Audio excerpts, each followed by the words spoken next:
Vous en avez déjà sûrement vu dans beaucoup de disciplines automobiles, ce petit élément proéminent du pare-choc avant. Et oui, je vous parle bien de cette lame avant. Et bien sûr, si on l'utilise en sport automobile, c'est qu'elle a une fonction. Et au-delà du style. Allez, on va voir ça. Bon, les splitters dans la course automobile. Oh, je l'ai cassé, ça y est. J'ai cassé mon porte-papier. Ça y est, j'ai trop tapé les dingues. Bien intéressant, j'espère que vous allez bien. Aujourd'hui, on se retrouve pour une vidéo de type tuning. Et oui, je sais que vous aimez bien ce type de vidéo. Moi aussi, j'aime beaucoup ce type de vidéo. Ça m'amuse à max. Aujourd'hui, on va parler des lames avant sur les voitures, des splitters aussi, comme on peut en parler, ou des jupes avant. Voilà, ça marche. Les trois marchent. Il y en a peut-être même plus, donc mettez-les dans les commentaires si ça vous parle. Pour ceux qui viennent découvrir ce qu'est cette pièce dans cette vidéo, on va commencer par vous expliquer un peu la base. Donc la lame avant se trouve sur la partie basse du pare-choc avant, et elle est souvent soit de petite taille, soit de grande taille, ça dépend des modèles et en même temps de leur fonction. Elle peut être faite de plastique, du matériau qui est fait le pare-choc, de carbone ou même de métal. Et on retrouve beaucoup cette pièce de carrosserie sur les voitures de course, notamment la F1 où vous avez les splitters les plus voyants, on va dire. Mais il est également possible que les constructeurs décident d'en installer sur certaines gammes de leurs voitures. Et aujourd'hui, on va voir les trois raisons principales pourquoi cela existe.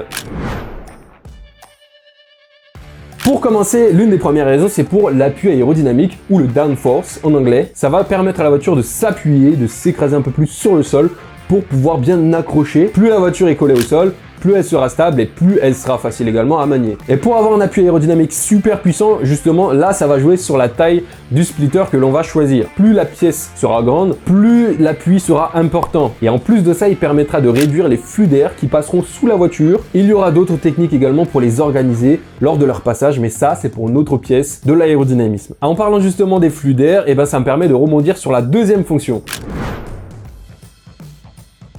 La deuxième fonction permettra également le guidage des flux d'air sur la carrosserie de la voiture. Cela dépendra donc des courbes utilisées, des ailettes également utilisées pour la fabrication de cette lame avant. Et donc mieux les flux d'air sont guidés sur une voiture et moins elle aura de résistance à percer l'air dans son avancée. Et bien sûr, la troisième fonction de cette pièce de carrosserie, c'est tout simplement l'esthétique. Et oui, ça fait tout de suite son cachet quand on voit un véhicule avec une lame avant comparé à sa gamme, on va dire, normale. Donc je vous l'ai dit également au début de la vidéo que les constructeurs pouvaient aussi le proposer en sortie d'usine. C'est pour ça que vous voyez par exemple les véhicules avec des S-Line, des Sport-Line, des GT-Line et tout ce que vous voulez Line, en gros qui est un peu sportif. Des fois vous avez ces petits rajouts de carrosserie. Et pour ceux qui s'y connaissent un peu en véhicules japonais, l'un des modèles les plus connus à être sorti d'usine avec un splitter rétractable, oui vous l'avez bien entendu, c'était la Toyota Supra. Et à cette époque, en plus d'être également esthétique, c'était de l'aérodynamisme utile, c'est-à-dire que ils assuraient vraiment leur fonction de performance. Donc là, pareil, on va arriver sur de l'aérodynamisme dynamique. Donc voilà, si vous voulez que je vous en parle un jour dans une vidéo, faites-le moi savoir en commentaire. Et donc les gars, pour ceux qui le savent, dès qu'on parle de quelque chose sur cette chaîne, eh ben on va le tester nous-mêmes. Et oui, je vais pas parler pendant 15 minutes de lame avant comme ça, là, dans le vide. Hein. Et justement, pour ceux qui aiment les thématiques de tuning, de modifier sa voiture soi-même, de tuner un petit peu là, réparer un peu sa voiture soi-même, et ben vous êtes sur la bonne chaîne les gars. Et suivez-moi également sur les réseaux sociaux, il y en a plein de comme ça chez nous. Passons au vif du sujet maintenant, j'en ai commandé un sur AliExpress les gars. Donc voilà, je l'ai payé 30 €, il est en plastique ABS, donc il n'est pas forcément très lourd, il est assez maniable, c'est super. Il est arrivé en 3 parties parce que c'est assez grand. Je suis content et les fixations sont à faire nous-mêmes. On va voir ensemble comment on va l'installer. Action! Ma lame avant elle se compose donc en 3 parties et les 3 parties s'emboîtent tout simplement, c'est super easy.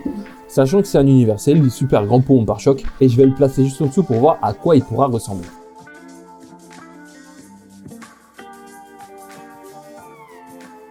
Et à partir de là, je vais travailler dessus.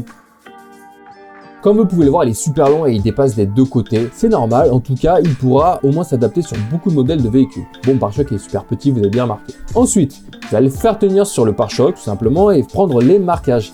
Le mieux, c'est bien sûr de se faire aider par quelqu'un parce que c'est assez compliqué. Et une fois que c'est fait, eh ben, on peut procéder au perçage. Je dis bien le perçage parce que comme ça, on va faire coïncider les trous entre la pièce et le pare-choc et ce sera plus simple ensuite de le fixer.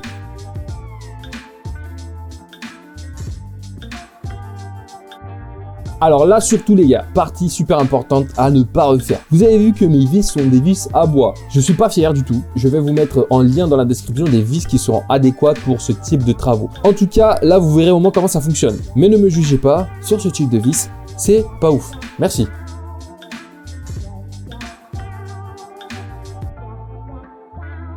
Donc voilà, pour les vis, j'essaie d'en mettre du coup sur les coins où j'aurai justement des courbes.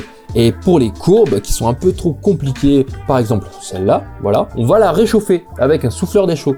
De ce fait, on pourra encore plus la plier pour faire correspondre aux courbes du pare-choc et tout simplement que ce soit homogène. Parce que j'ai pas envie de juste le découper comme ça face à l'avant, ce serait un peu moche. Je vous mettrai bien sûr le lien de l'outil dans la description. Et comme on peut le voir en plus, c'est vrai que la pièce se module assez facilement, enfin se manipule plutôt assez facilement. Donc, no souci les gars. Ensuite, paf, paf, paf, je consolide avec des vis encore. Et encore une fois ici d'ailleurs, j'ai voulu faire un petit style comme une Dodge Challenger. J'ai continué la lame vers le haut, donc je l'ai plié. J'aurais pu m'arrêter avant, mais j'ai voulu tenter le truc. Il continue encore sur le passage de roue et je consolide toujours pareil. Dites-moi en commentaire ce que vous auriez fait, si vous l'aurez coupé juste avant ou si vous auriez continué comme ça également.